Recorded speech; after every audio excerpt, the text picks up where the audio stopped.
Бүгінгі қайталатын сөздердің тізімі осылай болады, тыңдаңыздар. Басқару, сергек, басым бөлек, тудыру, терек,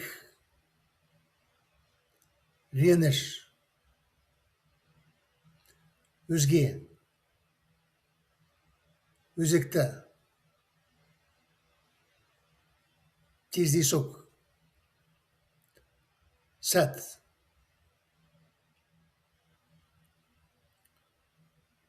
Орыс тіліне нұсқаларды тыңдаңыздар. Управлять, бодрость, большая часть, зарождать, формировать,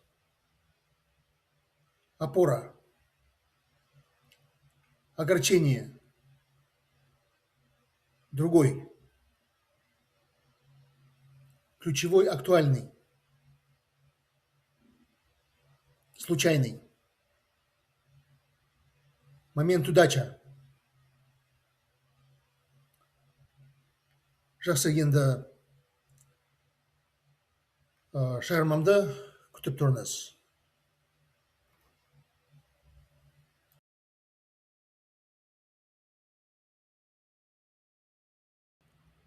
Шығармамды жаздым.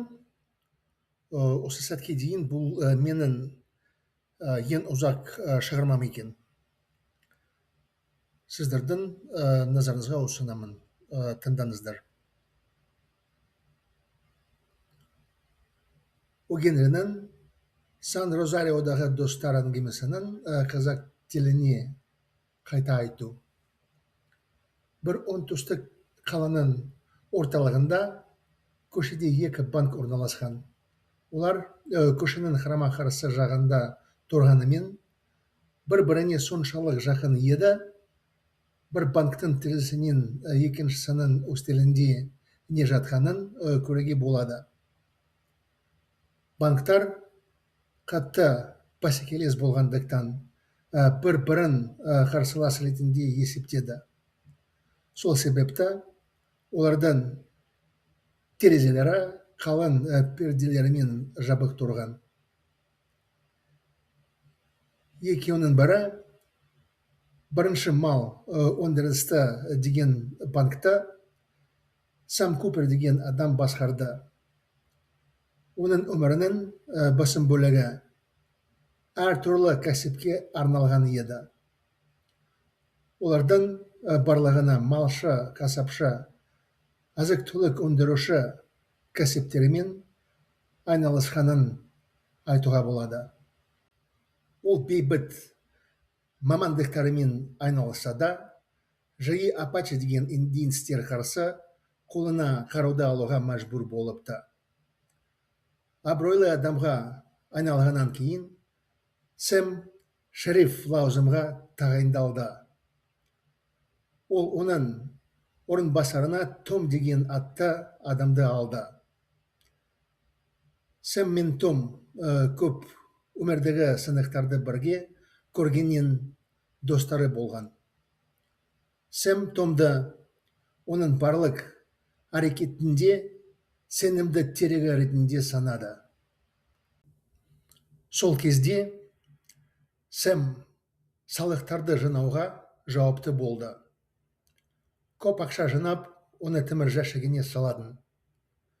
Бір күні жәшікті ашып, ақшасымен толы қабы тапқан жоқ. Том та бөлмеде отыратын. Том, ақша қайда жоғалып кетті, деді Сэм. Кешірім сұрайын, Сэм. Кешке ақшаны санаған кезде бізді апачелер шабуылдады. Олар ақшасын алып, кең далаға қашып кетті.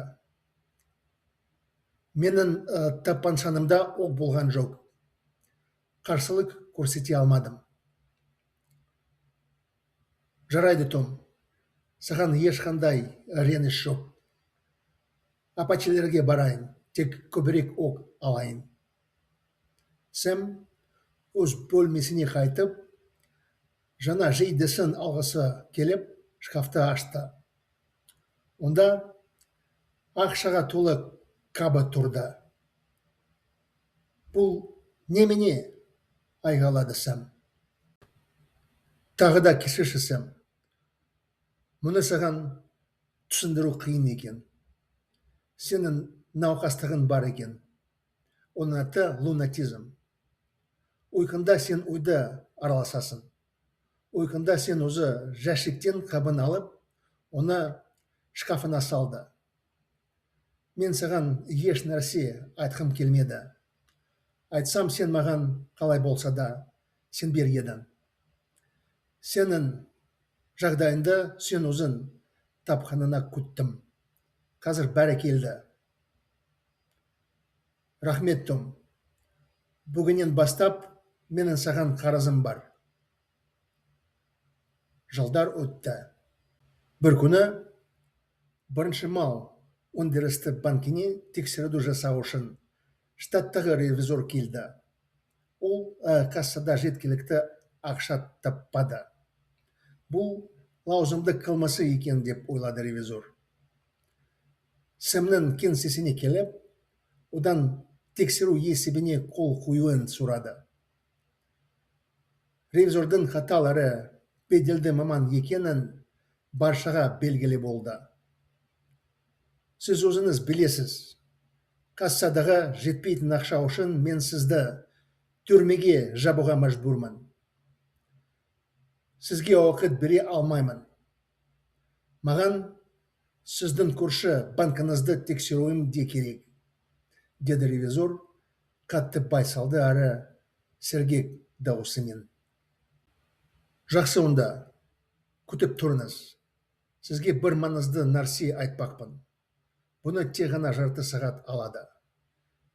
Менің өмірімде бір досым бар.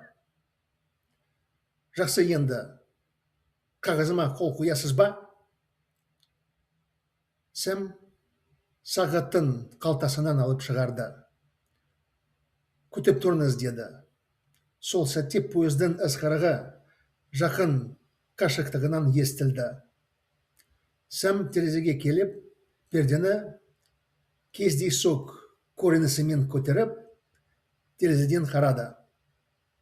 Сосын ол қалтасынан бір нәрсе алып, ревизорға акциясымен толы пакетті қолын созып ұсынды. Кассада ешқандай жетпеушілік жоқ. Қолма-қол ақша акцияларға айналдырылды. Сізге ерте түсіндірейін деп едім, кешіріңіз. Онда бәрі түсінікті екен. Есебімді өзекті түрде қайталап жазғаннан кейін сізге жіберемін. Сіздің көрші банкіңізге баруым керек. Кездескенше. Кездескенше, деді Сәм.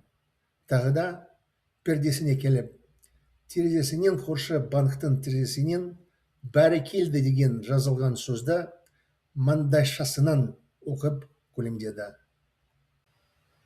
Бір минуттан кейін таққа отырып, хатшы бұрын берген хатты қайталап оқып берді. Онда: Сәм, ревизорды пойыздың ысқырығын естігенше ұста. Клиенттерімнің қарызға берген несиесі пойызбен жеткізіліп қайталаған болады.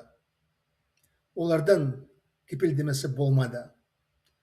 Тәуекелді мойындауға мәжбүр болдым, білесің ғой. Прериядағы жігіттер сенімді екен.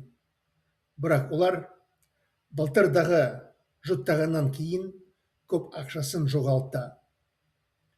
Достарымызды дағдарыста қалдырмаймыз. Достарымыз қиыншылығымызда туынды, өзің білесің ғой. Терезенен бәрекелді деген маңдайшасын көрсесін, ақша банкімізде қайталап жетті. Том.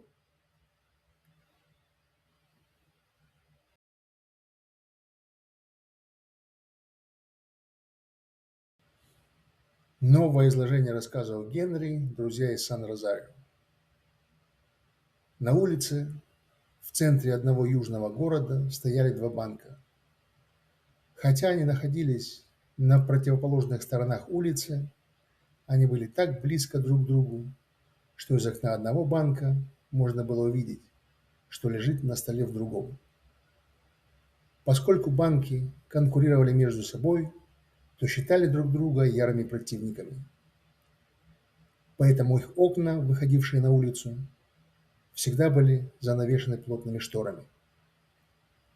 Одним из них, банком под названием «Первый скотопромышленный», руководил человек по имени Сэм Купер.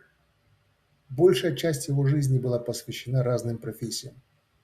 Из них можно называть такие, как скотовод, мясник, производитель продовольствия. Хотя он и занимался мирными профессиями, ему часто приходилось браться за оружие, когда нападали индейцы племени Апачи. Став уважаемым человеком, Сэм был назначен шерифом. Он взял себе в заместители человека по имени Том. Сэм и Том были друзьями с тех пор, как вместе повидали множество жизненных трудностей. Сэм считал Тома своей надежной опорой во всех своих делах. В то время Сэм отвечал за сбор налогов. Он собрал много денег и положил их в железный сейф. Однажды, открыв ящик, он не нашел мешка с деньгами. Том в это время тоже находился в комнате. «Том, куда же пропали деньги?» – спросил Сэм. «Прошу прощения, Сэм. Вчера, когда мы посчитали деньги, на нас напали апачи. Они забрали деньги и скрылись в открытой степи. В моем револьвере не было патронов. Я не смог оказать сопротивление. Ладно, Том, я на тебя нисколько не обижен.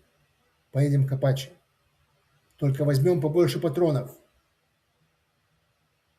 Сэм вернулся в свою комнату и, желая взять новую рубашку, открыл шкаф. Там стоял мешок, полный денег. «Что это такое?» – воскликнул Сэм. «Снова прости, Сэм. Объяснить тебе это трудно. У тебя есть болезнь. Она называется лунатизм. Во сне ты ходишь по дому. Ты открыл сейф и приложил деньги в шкаф. Я не хотел тебе ничего говорить. Если бы сказал, ты бы мне все равно не поверил. Я ждал, пока ты сам не узнаешь о своем недуге. Теперь все в порядке. Спасибо, Том. С этого дня я у тебя в долгу». Прошли годы. Однажды в банк, первый скотопромышленный, прибыл ревизор из штата, чтобы провести проверку. Он обнаружил в кассе недостачу. Ревизор решил, что это должностное преступление. Он пришел в кабинет Сэма и попросил его подписать акт проверки. Всем было известно, что этот ревизор строгий и авторитетный специалист в своем деле. Вы сами понимаете, из-за недостающей в кассе суммы я вынужден посадить вас в тюрьму. Я не могу дать вам времени. Мне также нужно проверить ваш соседний банк, сказал ревизор очень спокойным, но бодрым голосом. Хорошо, подождите. Я хочу рассказать вам одну важную вещь. Это займет всего полчаса. В моей жизни был друг. Хорошо, вы подпишите мой акт. Сэм, достав свои часы из кармана, сказал: «Подождите». В тот же миг послышался свисток приближающегося поезда. Сэм подошел к окну, как бы невзначай, приподнял штору и посмотрел в окно. Затем он достал из кармана сверток, полный акций, и протянул ревизору. «В кассе нет никакой недостачи. Наличные деньги конвертированы в акции. Я собирался вам это объяснить раньше, извините». «Тогда все понятно. После того, как я переделаю настоящий отчет, я вам его вышлю. Мне нужно идти в ваш соседний банк. До свидания. До свидания, сказал Сэм и снова подошел к шторе. Глядя из своего окна, он прочитал надпись на табличке в окне соседнего банка «Все в порядке» и улыбнулся. Через минуту, сев за стол, он снова прочитал записку, ранее переданную секретарем. В ней было следующее. «Сэм, задержи ревизора и не пускай, пока не услышишь свисток поезда. Кредиты, которые я выдал нашим клиентам, будут доставлены и возвращены поездом. У них не было залога. Мне пришлось пойти на риск. Ты же знаешь, парни с прерии надежны, но они потеряли много денег после прошлогоднего падежа скота. Мы не оставляем друзей в беде. Наша дружба родилась в трудностях. Ты же знаешь. Как увидишь в окне вывеску «Все в порядке», значит деньги вернулись в наш банк. Том.